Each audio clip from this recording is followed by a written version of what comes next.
Marian here. Welcome back to my channel. In today's video, I want to share all about the mikvah, the Jewish ritual bath, and specifically about what the show Unorthodox made it look like and what it made it seem the experience is like versus what I've experienced in my real actual life. So I wanted to share that comparison with you guys and just share more about the mikvah in general. I hope that you guys like this video. If you do, don't forget to give it a big thumbs up and subscribe to my channel down below.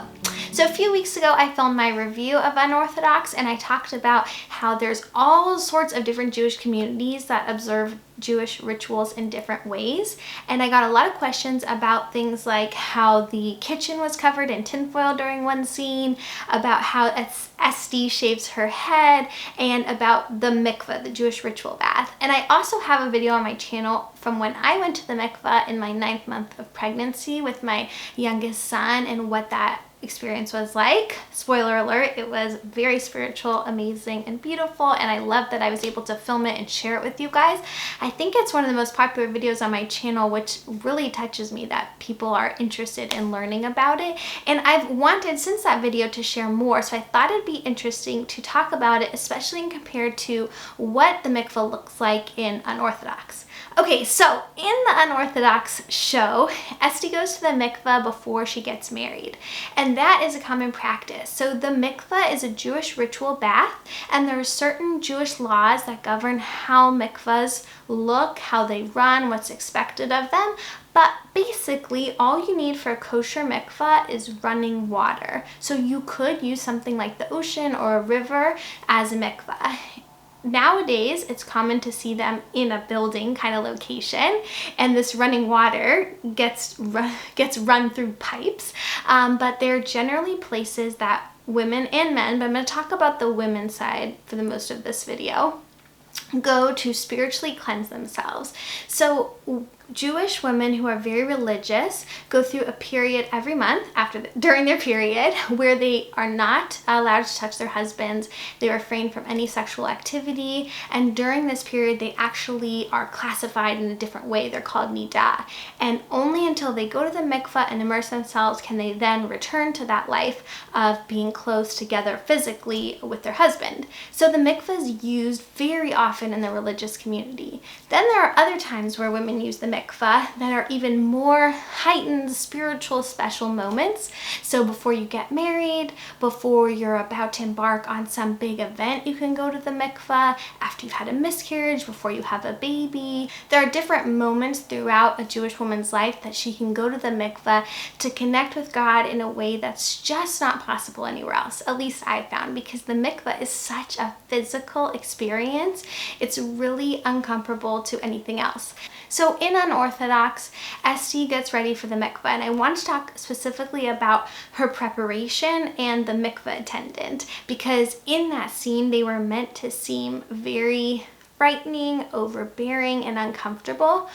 Whereas the truth is that the mikvah is supposed to be a very warm and comforting place where you feel very much empowered and comfortable, because that's how you can connect with God. If you're feeling uncomfortable and worried and upset and frustrated, it wouldn't have the same effect. So it's not meant to feel like how Esty felt in the show. And I don't think that the show was trying to say that all religious mikvahs are like that. I think they were using, her point of view. She hadn't been before, she wasn't close to older relatives that might have helped her out through this experience.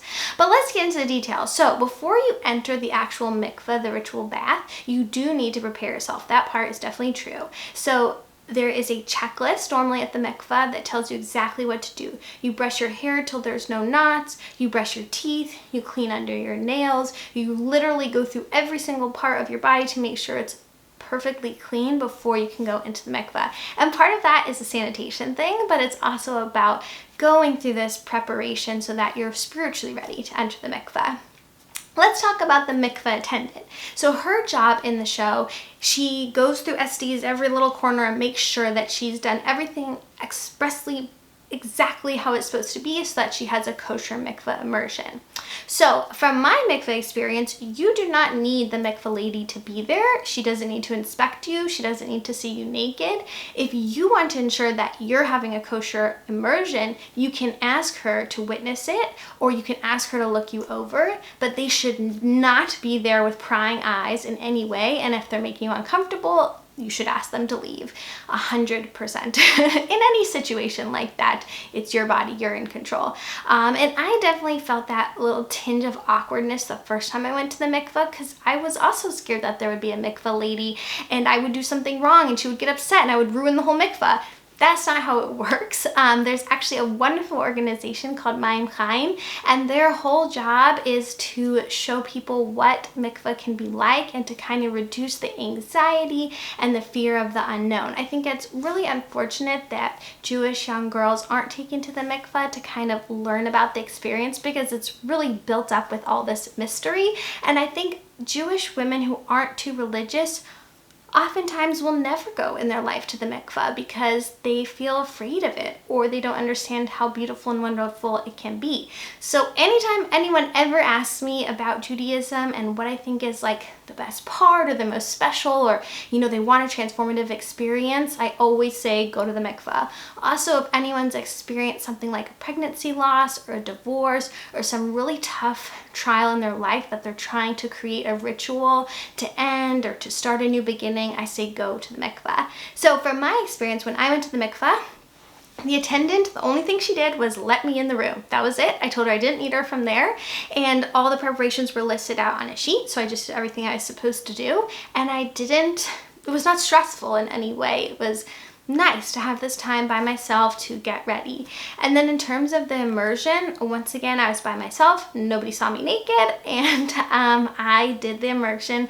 I just followed the instructions. So basically you want your entire body to go under the water, and you don't want to be touching the pool to do it, so you kind of have to like tuck a little bit so that your feet aren't touching at the bottom, but you kind of figure it out. And I actually did like a little test before I did the prayer, because I wanted to sort of figure it out. It is a little bit strange and different if you've never done it before, but my mikvah had the prayers laminated right on the edge of the pool, so I could read them, and the instructions were right there on what to do. But it was really my time alone in the pool, and I wasn't worried about doing it wrong or if one hair was out of place, because to me, the meaning and purpose behind ritual, Jewish ritual, is far more important than getting it specifically right. So people always tell me that they don't want to do things like light Shabbat candles because they're nervous they're going to do it wrong. And I'm always like, you can't do it wrong. It's just not possible. If you do it with meaning in your heart, then you've done it right. Even if you stumble over the prayers and one blows out and you have to light it again, yes, somebody out there might consider that not proper and not kosher, but that doesn't matter. So anyways, I'm definitely off on a tangent, but my point is that don't let the scene in Unorthodox about what a mikvah is dissuade you about going. I really encourage you to watch my video about what it's actually like, and to just go on Mayyim Hayyim's website as well. But if you're looking for an amazing, immersive, spiritual experience, I highly recommend the mikvah. So that's today's video. I hope you guys like it. Let me know in the comments if you have any questions about mikvah, any more questions about Unorthodox or Esty's experience with the mikvah. I'd love to answer them for you. Thank you for watching this video, and I'll see you in the next one. Bye!